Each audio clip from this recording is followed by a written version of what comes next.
स्यादौ कूर्मन्गीतामृतं ददौ लोकत्रयोपकाराय तस्मै कृष्णात्मने नमः. Hare Krishna. Welcome back to our Bhagavad Gita Bhakti Shastri course class series. So today we'll discuss the fourth chapter. We're concluding the first section of the fourth chapter and then we'll move on to the second section. So we discussed about why Krishna appears. So at one level Krishna appears to give us, to teach dharma and to establish order over here. Krishna teaches and establishes dharma. That is the first section. But then we discuss dharma doesn't mean just establishing order over here. Dharma also means is setting up an order over here so that people can come out of this material world and return back to him. So for that one has to have tattvataha understanding of Krishna. So now let us move forward and look at 4.10. So now in 4.9 Krishna has said that the people who understand me in truth will come back to me. Now in this verse, after this he explains what are the obstacles to understanding him in truth. So three obstacles he mentioned and Prabhupada elaborates them profoundly in his purport. So we will look at those three obstacles and then once we become free from these three obstacles, how we can attain the shelter of Krishna. That's what Krishna tells. वीतराग भय क्रोधा मन्मया मामुपाश्रितः बहवो ज्ञान तपसः भूता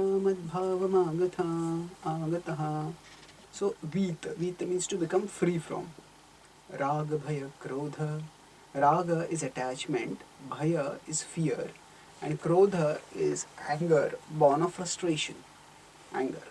So when a person becomes free from these three things, then Manmaya, the person can fix the mind on me. Mamupashritaha, that person can take shelter of me. So this is the first time in the Bhagavad Gita, Krishna is using the word Ashritaha for Mam Ashritaha, to take shelter of me. This will come again and again in the Gita, but it's the first reference, Mam Upashritaha. And then what? Bahavo Jnana Tapasa. So Krishna is telling that this path which I am telling you, of taking fixing the mind on me and taking shelter of me, actually many people have done that in the past. Bahavo is many. Jnana Tapasa, by the austerity of knowledge. Bhuta, they have become purified, and Madbhavamagataha, they have attained my bhav, they have attained divine emotion for me. Bhava refers to emotion. So they have attained transcendental love for me. So Krishna says, Vita Raga Bhaya Krodha. So the same phrase, Vita Raga Bhaya Krodha, had come in the second chapter of the Bhagavad Gita, when Krishna was talking about Dhitapragya Muni. So he says, Dukkheshu Anadigna Sukheshu Vigataspuha Vitaraga Bhaya Krodha Sitadhir Muniruchyate. So Krishna talks about that in answer to Arjuna's question about का भाषा स्थितप्रज्ञस्य का भाषा समाधिस्थस्य केशव स्थितधि किम प्रभाषेत. So that 2.54 was Arjuna's question. He had 4 questions. So 2.55 was the answer. Ka bhasha, what are the characteristics? And 56 and 57 were the answer. Kim prabhasheta. So there also Vitaraga Bhaya Krodha was there. So there Prabhupada explained attachment, aversion, and Vitaraga Bhaya Krodha. The devotee, when serving the Lord, is not attached, neither frustrated, not fearful. So it's courageous. So now Prabhupada gives a deeper explanation of these three factors in this purport. So let's look at this. So first the Prabhupada explains raga. So what he says is, when people are in raga, in material, people who are so possible, people who are attached to the bodily conception of life are so absorbed in materiality, it's almost impossible for them to understand how the Supreme can be a person. So here Srila Prabhupada makes the first point is, first he says that when we are too materially conscious, then we think of everything in terms of matter. So first problem is that when we are attached to matter, we don't want to think about Lord. We think, actually I am enjoying over here. I am happy over here. Why do I need anything else? Why do I need God at all? I am happy. So one doesn't care for God if one is very attached. The only reason one may care for God while one is attached is if one feels that God can help me enjoy over here better. Then only one will care for God.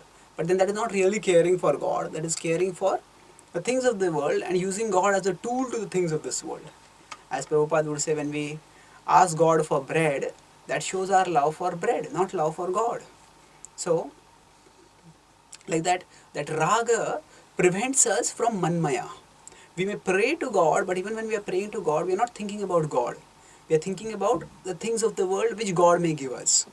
So this prevents us from upashrita. There may be some level of religion that is being practiced, but upashrita, taking shelter of Krishna, is not possible. And then Prabhupada says that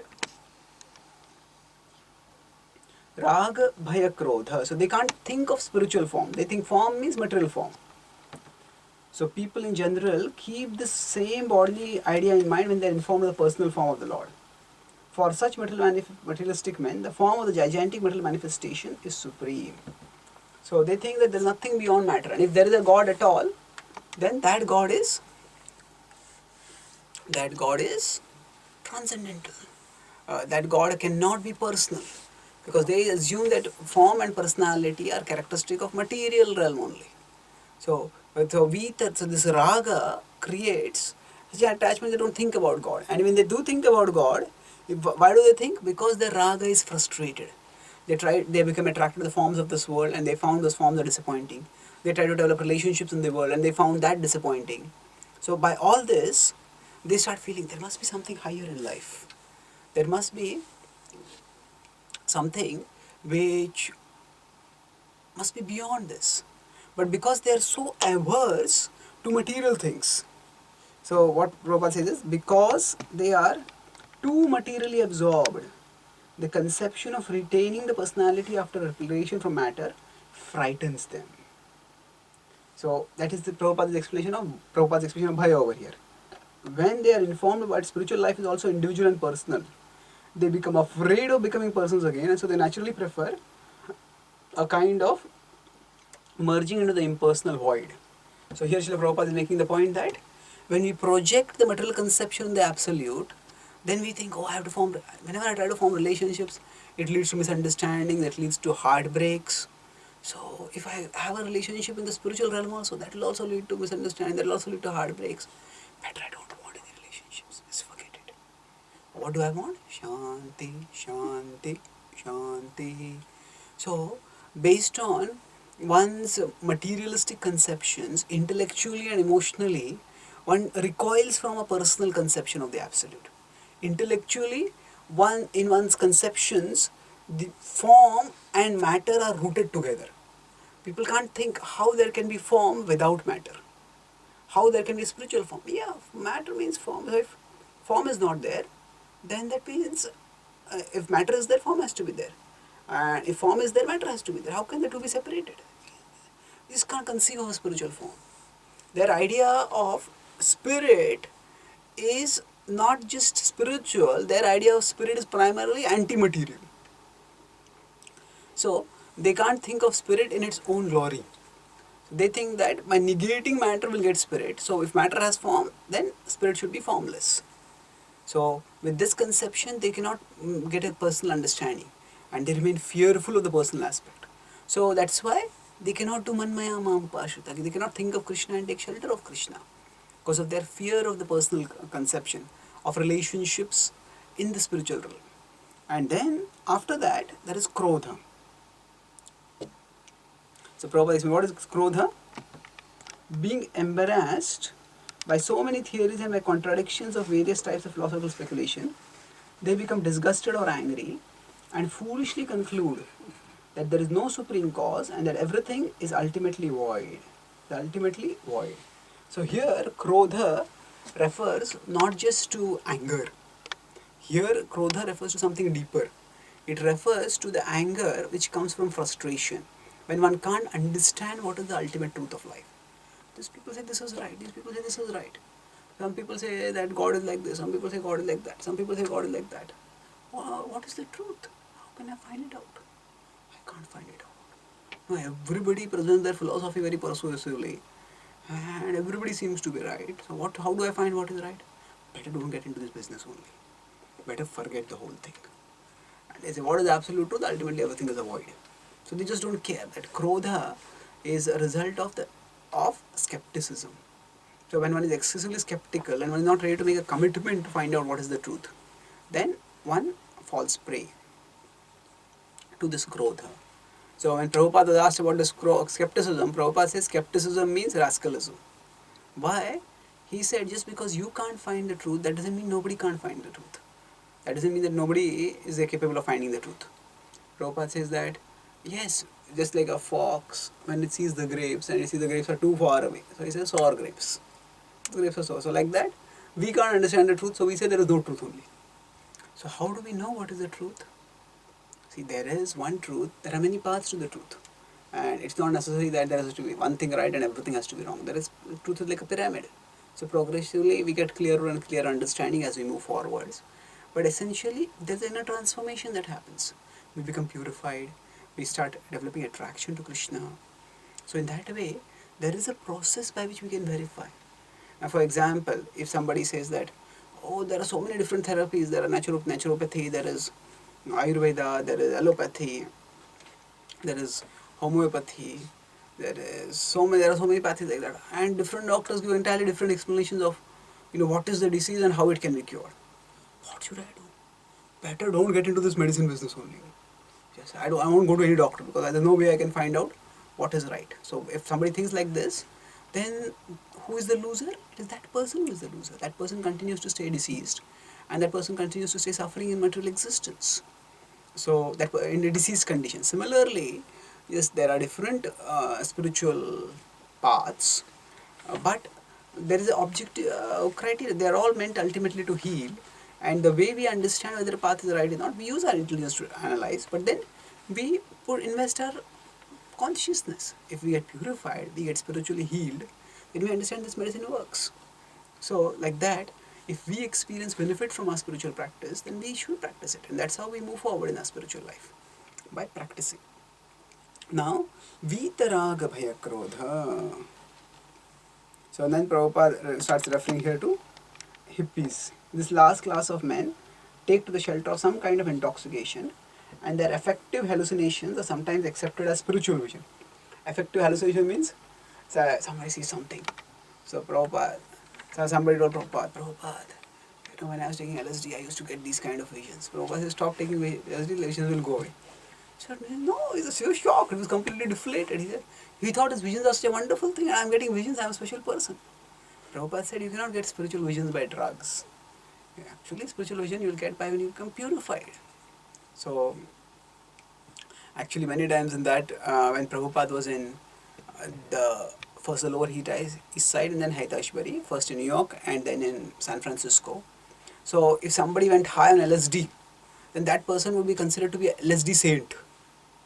A person who is like a saint has some extraordinary vision, and if suppose saint has gone to samadhi, and while in samadhi the saint is acting in a particular way, maybe speaking certain things, dancing madly, whatever. So everybody stands there reverentially. Oh, okay, this person gone to ecstasy. So like that, this person is a saintly ecstasy. So people would think that if somebody has gone high on LSD, and that person can speak any nonsense. Oh, these are the revelations of the saint coming out. People would say, oh, LSD saint. So Prabhupada said, this is not a sensible. Anybody takes drugs and anybody gets any ideas. How can they be considered spiritual vision? So Prabhupada says one has to get all these three. One has to get rid of all three stages of attachment to the material world.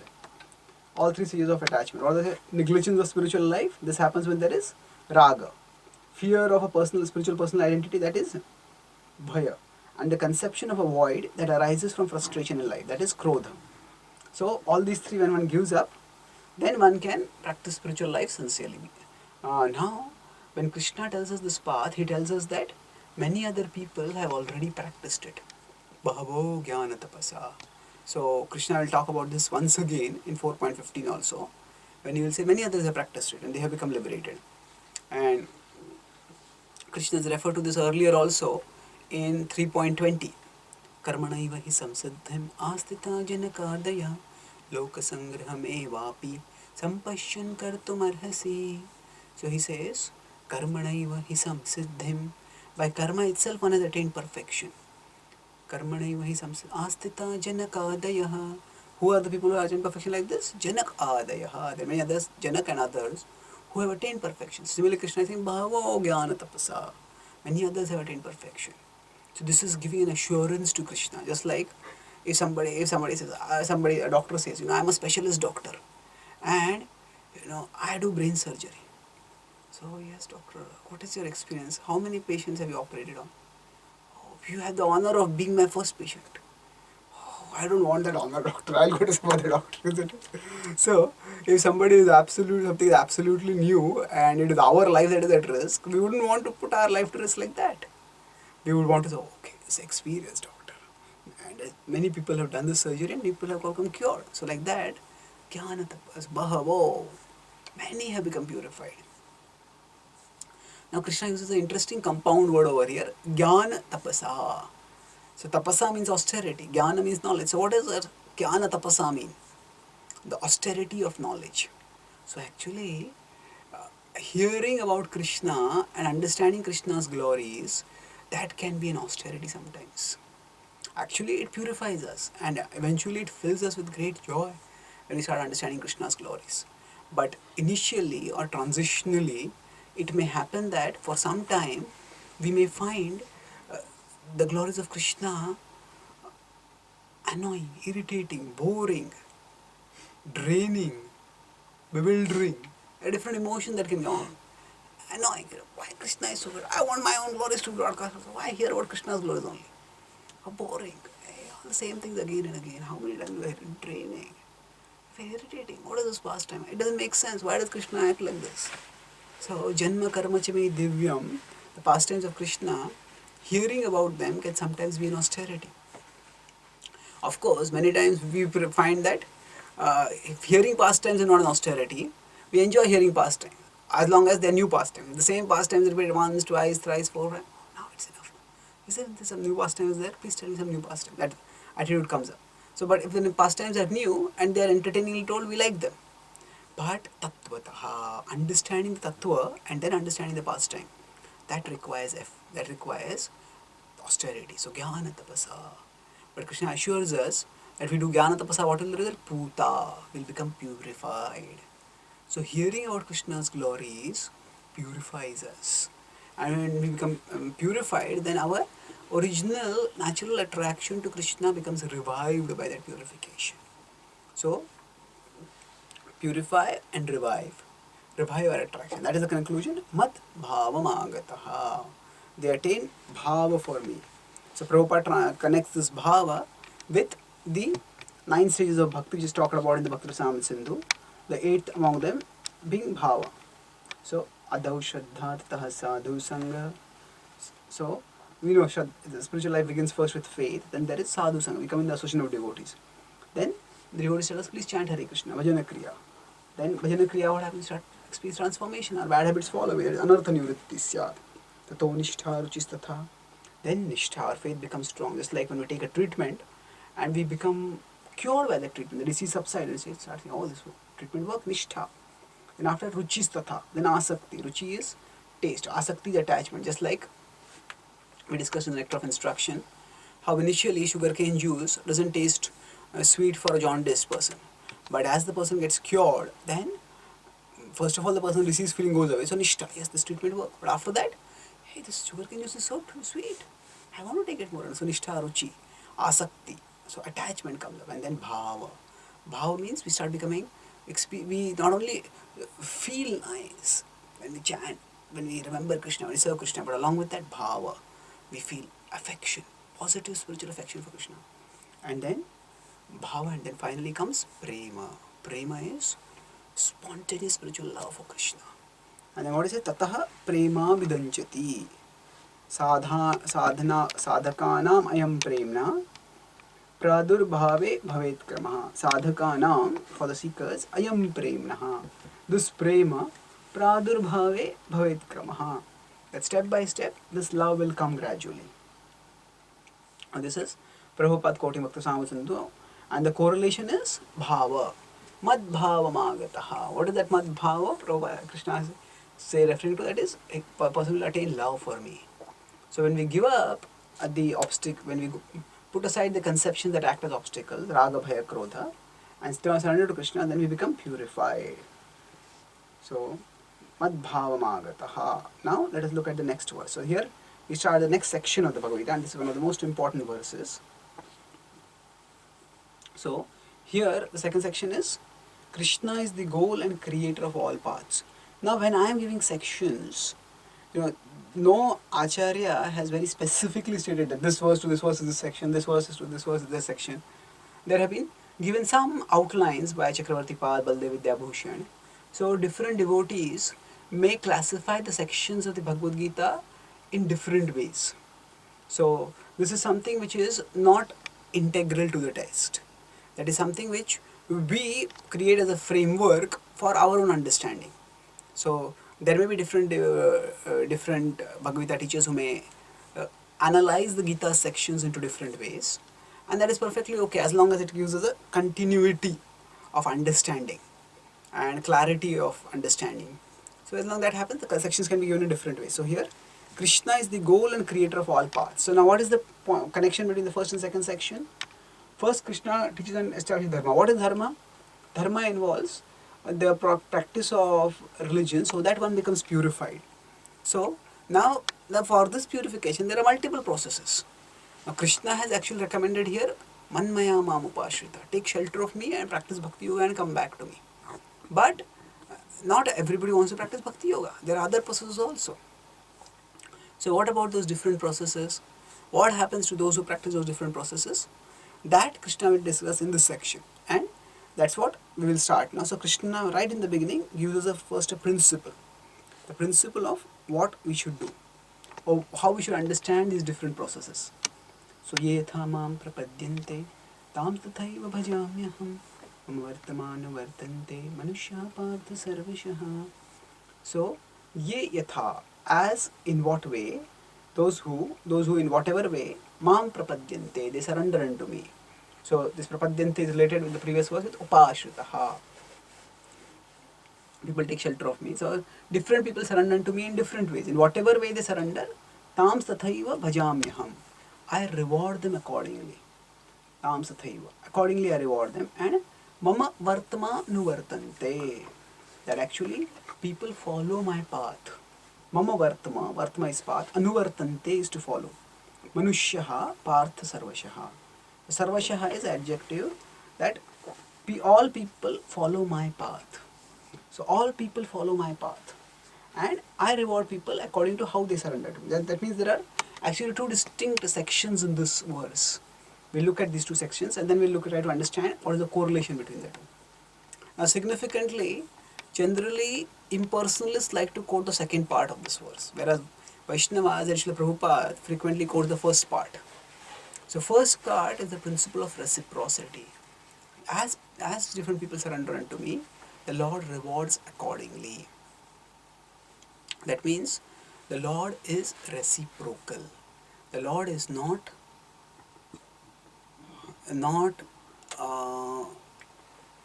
absolutely like a stone. Whatever anybody does, the Lord will stay the same. The Lord reciprocates. So how does he reciprocate? Yathamam prapadyante.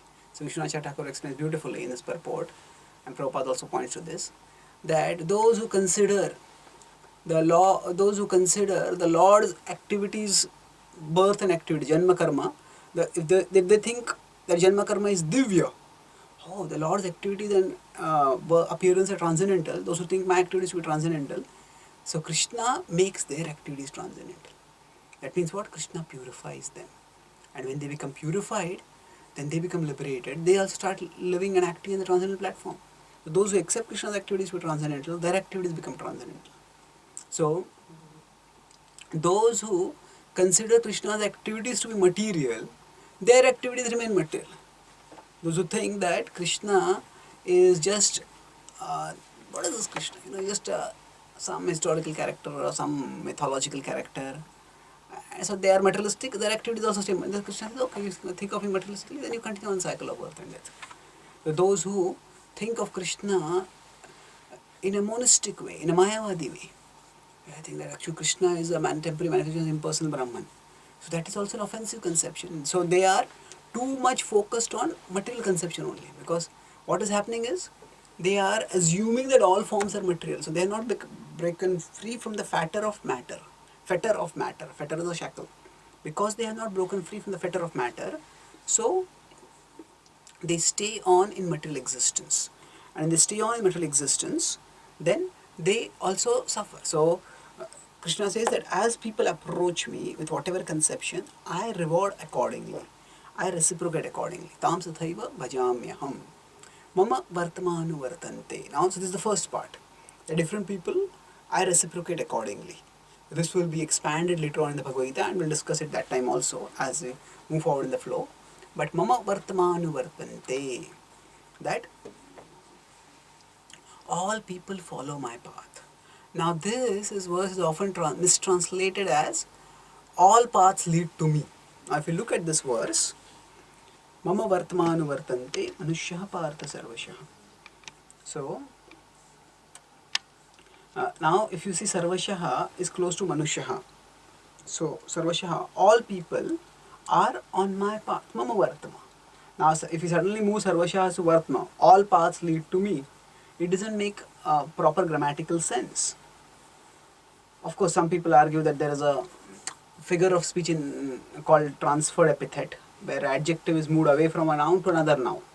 So like, there goes the traveler on the weary path. The weary is tired, so it's not the path that is tired, the traveler is tired. So like that, some people say that this is a transferred epithet example.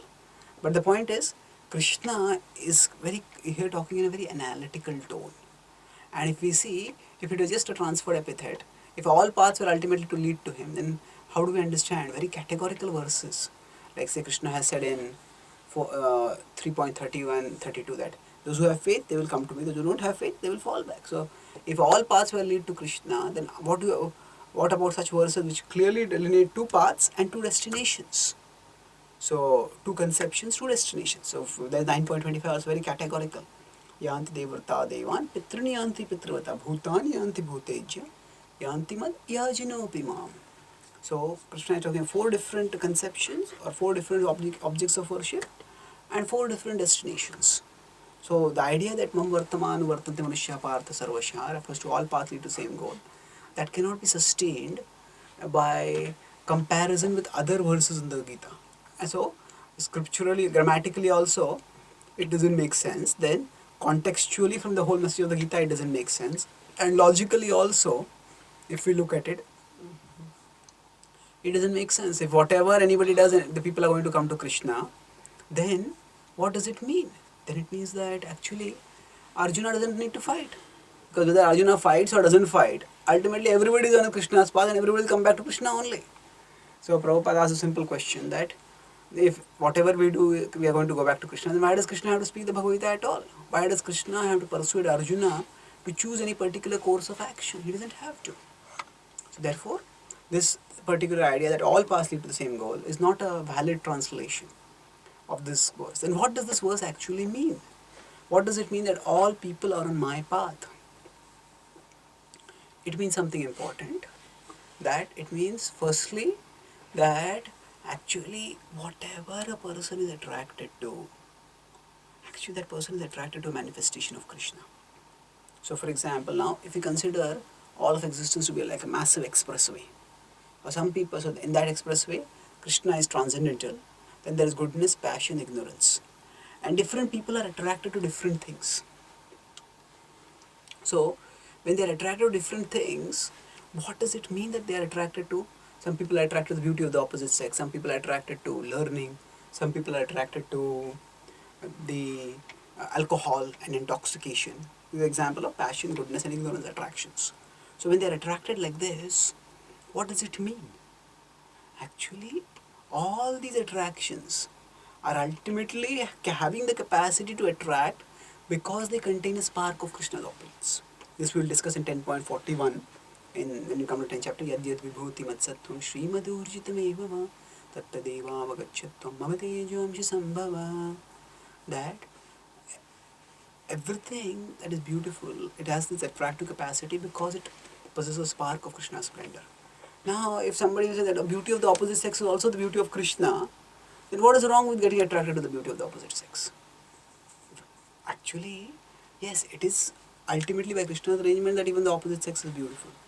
But that attraction doesn't connect us with Krishna. That the spark comes from the fire, but is this attraction to the spark taking us to the fire, or is it taking us away from the fire? That we have to see.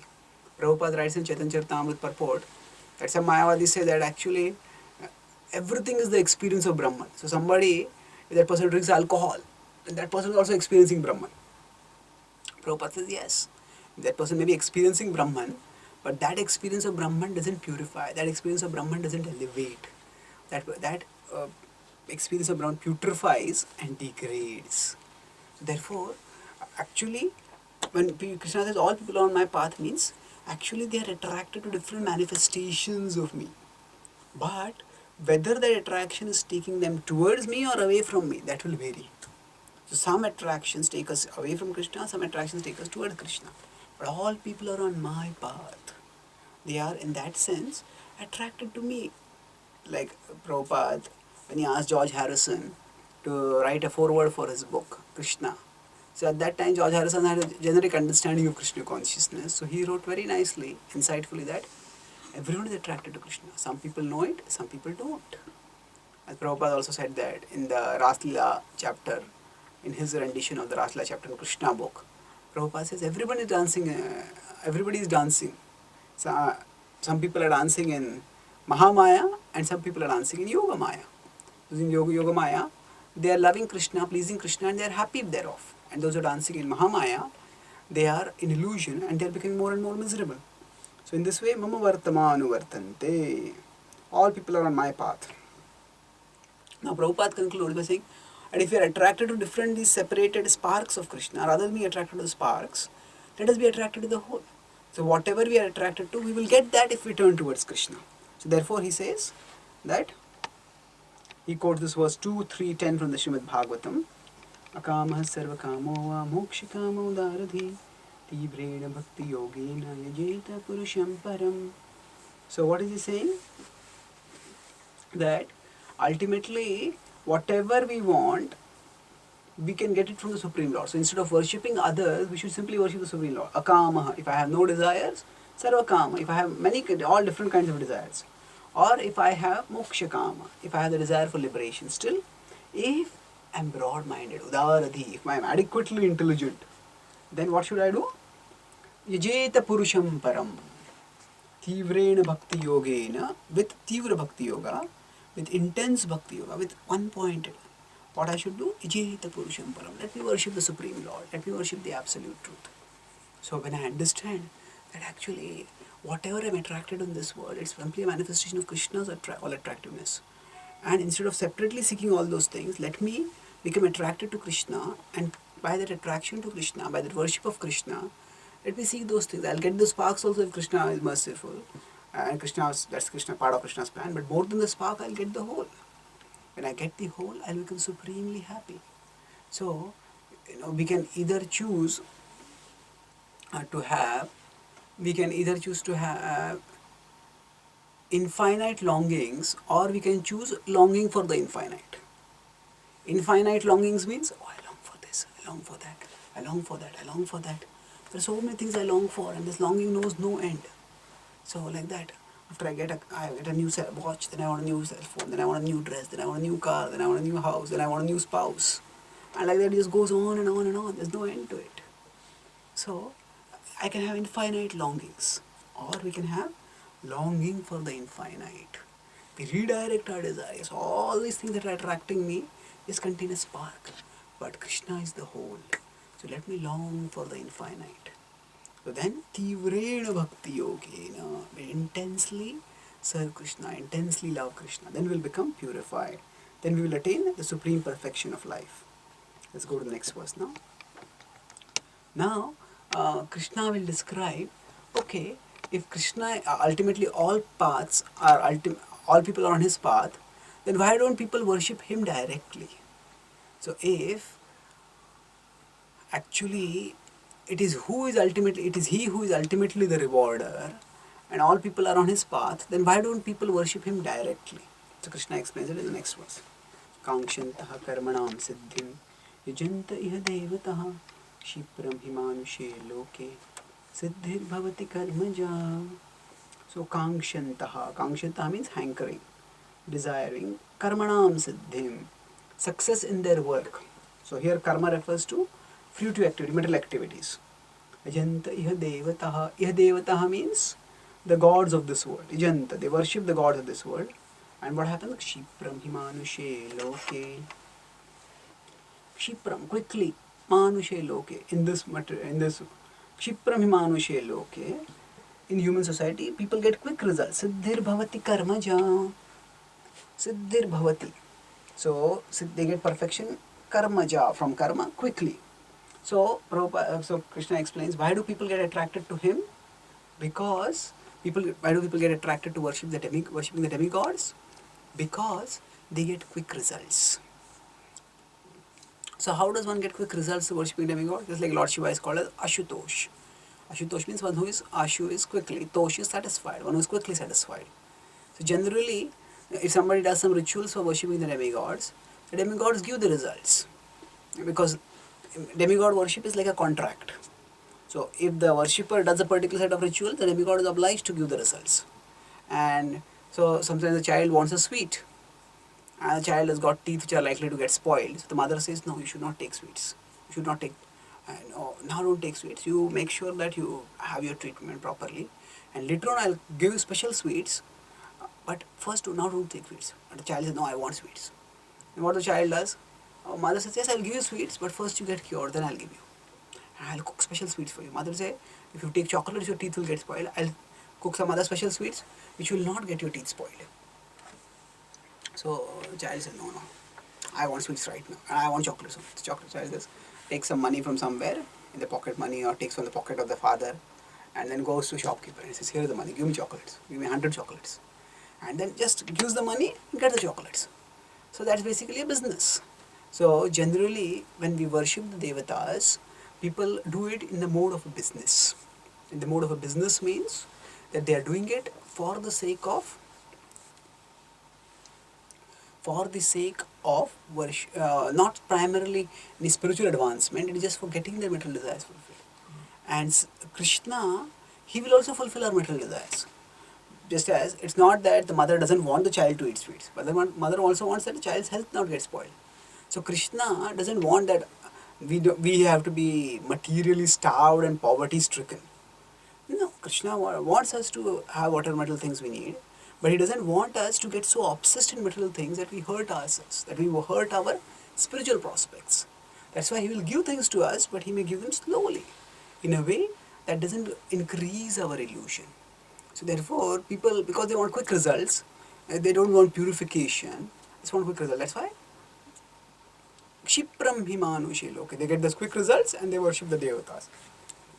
The Prabhupada expands the semantic scope. Semantic scope means the semantics refers to meanings. Semantic scope means the range of meaning. So Iha Devataha, Krishna uses it to refer to the devatas. Iha it refers to in this world. So there are devatas in this world and people worship them. So Prabhupada explains that devata in this context can refer even to other materialistic people. Some people may do some bootlicking of a politician, just become a yes man for that politician. Oh, you're so great, you're this, you're that. Flatter that person and then get something out of that person. So people may do that because they feel that if I flatter the politician, if I flatter some big business person, then from that I will get so many things. I'll get this, I'll get that, and I don't want these things. So that way, one can get the results. So now that is how actually we see Janta. Most of the worship happens because people get something fruitive. So for example, there is some god man whom his followers believe to be God.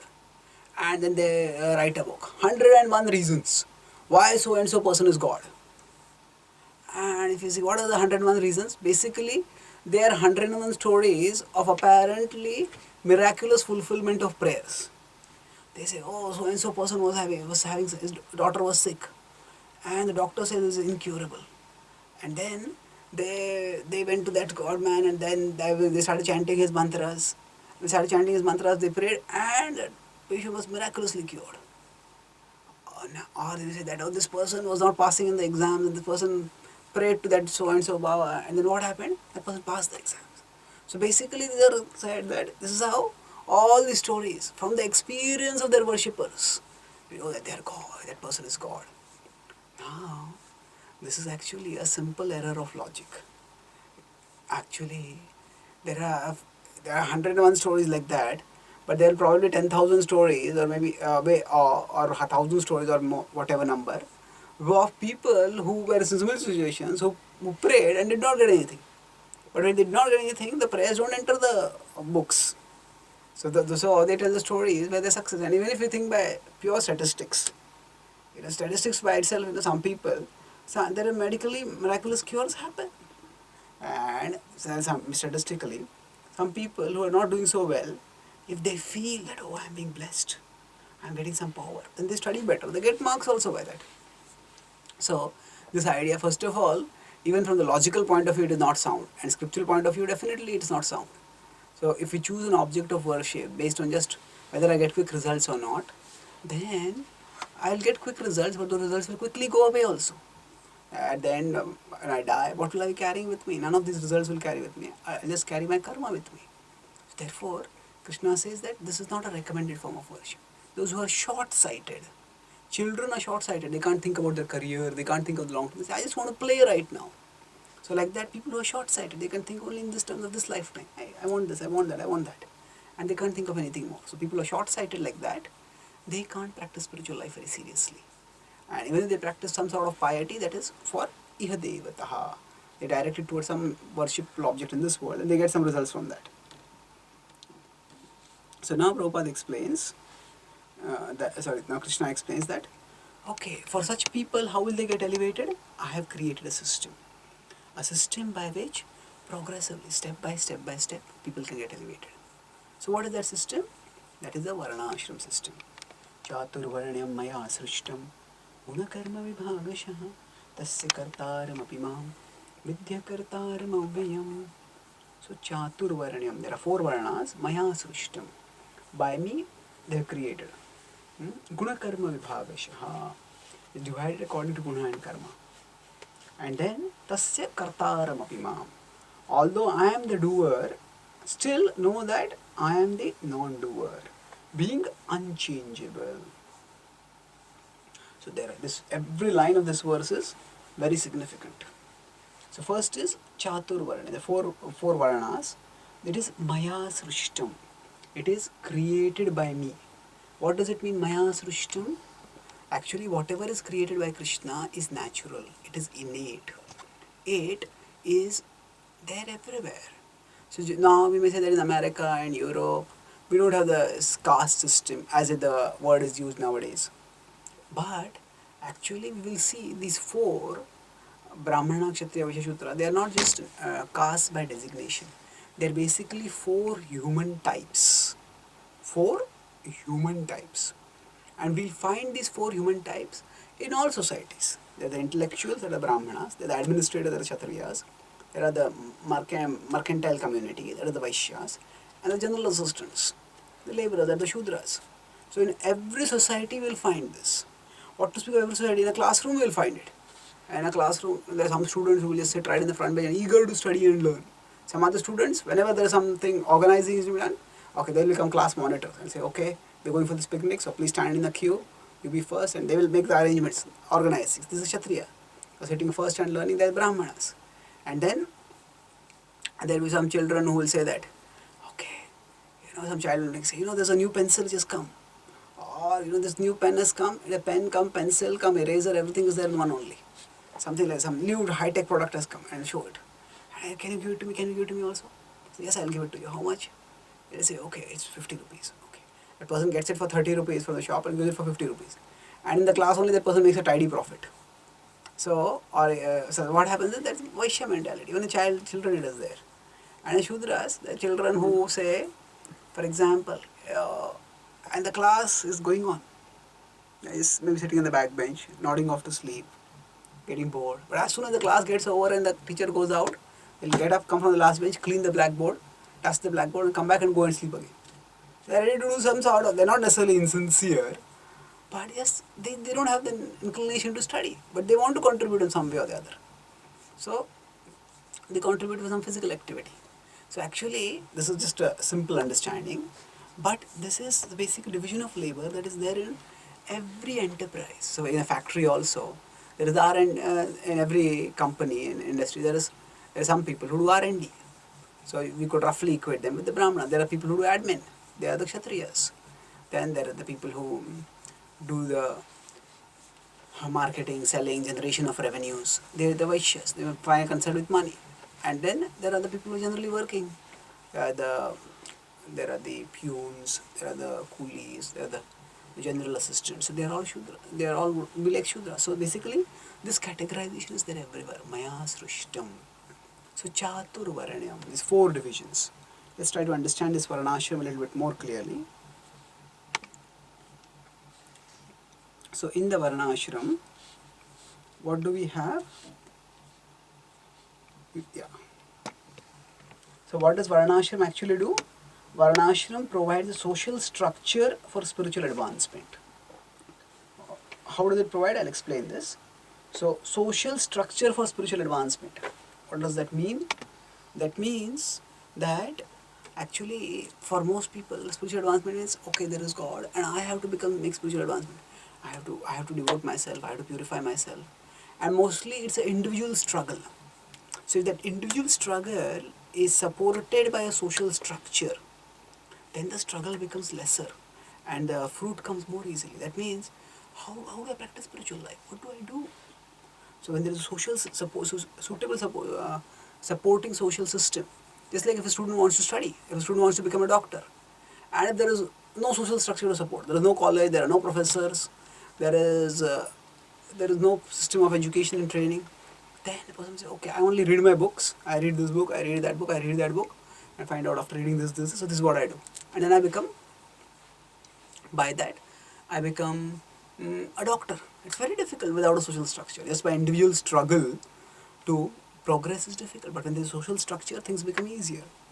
So same way applies to spiritual life. Just by reading books, just by doing some meditation, to make spiritual advancement is difficult. But ashrama. So what does ashram do? Ashram provides a time-wise progression in one's spiritual commitment. A time-wise progression means when in the initial stage of life, brahmachari, one commits oneself a lot. Goes to the Guru's ashram, stays there and practices. And then after that there is a grahastha ashram where one gets married. That time one also gets involved in the world. But with the family also one is making commitment to spirituality. And then there's vanaprastha where one starts taking off and starts focusing more on spirituality. And sannyas means one focuses primarily, if not exclusively, on spirituality. Then while one is doing this, what does the Varana system do? Varana system provides for one's material needs in the least complicated and the most harmonious way according to one's psychophysical nature. Psychophysical refers to, psycho is mind, physical is body.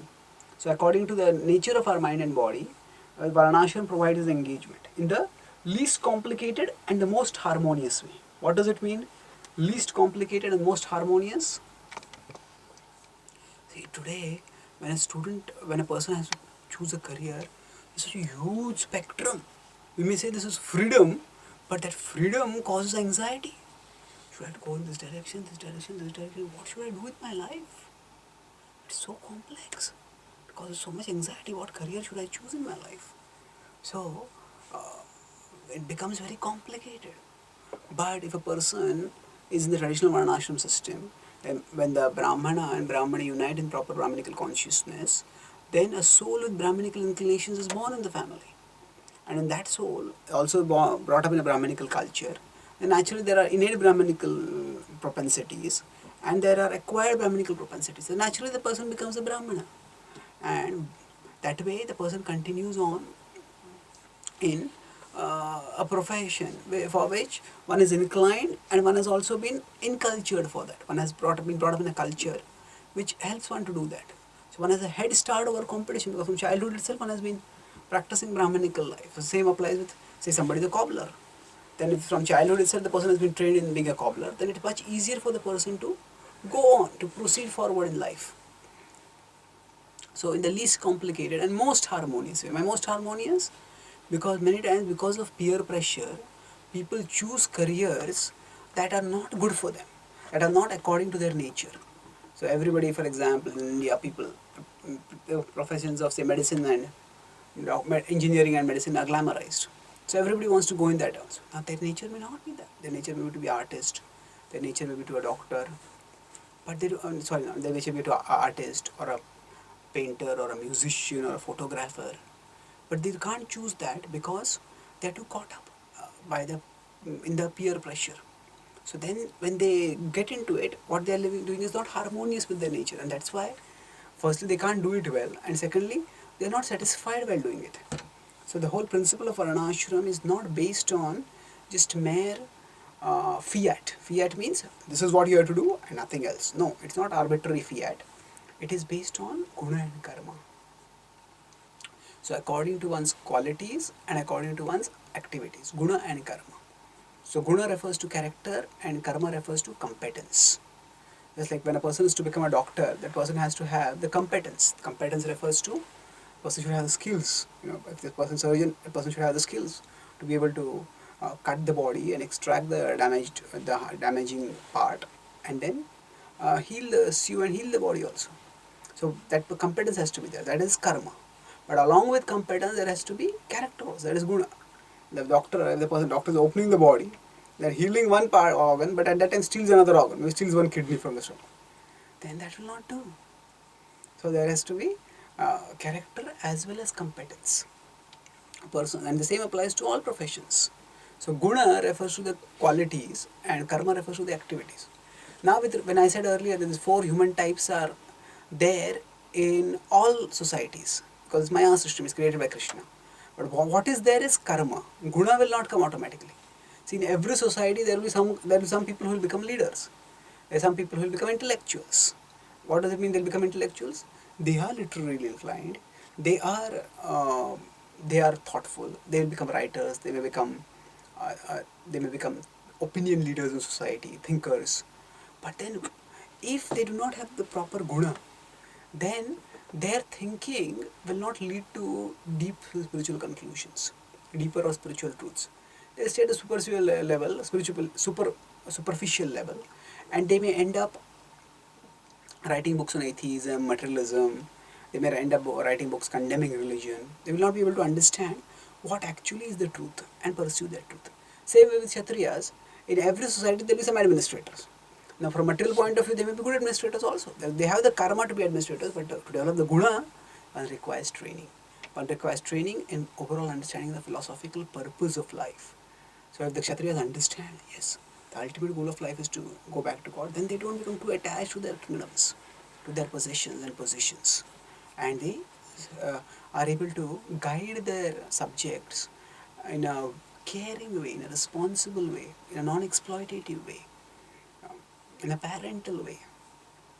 So this is guna and karma.